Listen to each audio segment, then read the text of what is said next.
اسلامی سال کا آغاز اس مہینے سے ہوتا ہے جسے محرم شریف کہا جاتا ہے۔ یہ مہینہ اللہ پاک کے ان 4 مہینوں میں شامل ہے جنہیں قرآن مجید میں اشہر حرم یعنی حرمت والے مہینے قرار دیا گیا ہے۔ سورہ توبہ کی آیت نمبر 36 میں ارشاد ہوتا ہے، ترجمہ کنز العرفان، بے شک مہینوں کی گنتی اللہ کے نزدیک اللہ کی کتاب میں 12 مہینے ہیں، جب سے اس نے آسمان اور زمین بنائے، ان میں سے 4 مہینے حرمت والے ہیں۔ اللہ اللہ اللہ اللہ اللہ اللہ اللہ اللہ۔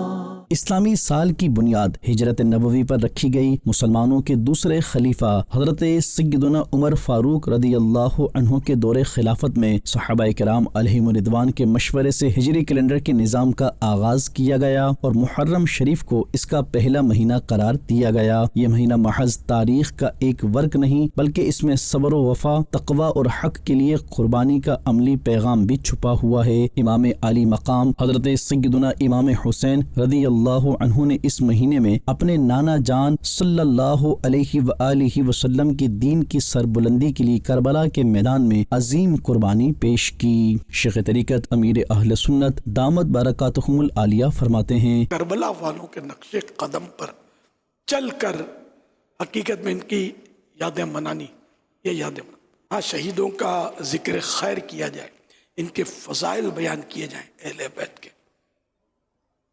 اور اس سے اپنا بھی ایمان تازہ کریں، دوسروں کا بھی ایمان تازہ کریں، ان کے لیے ایصال ثواب کریں، بے شک کھچڑے سے کریں، شربت سے کریں، پانی کی سبیل کے ذریعے کریں، یہ جائز صورتیں ہیں۔ تو اسی طرح محرم منانا ہے جس طرح اللہ اور رسول خوش ہو ہم سے، اور یہ نہیں کہ مطلب شیطان خوش ہو ہم سے، اس طرح نہیں منانی۔ محرم شریف ہمیں یاد دلاتا ہے کہ نئے اسلامی سال کا آغاز صرف تاریخ بدلنے کا نام نہیں بلکہ اپنے اندر ایک نیا جذبہ، نئی سوچ اور نیکی کی راہ تلاش کرنے کا موقع ہے۔ آئیے ہم سب نئے اسلامی سال کو نفس کی اصلاح، صبر، قربانی اور دین سے وفاداری کے عہد کے ساتھ شروع کریں۔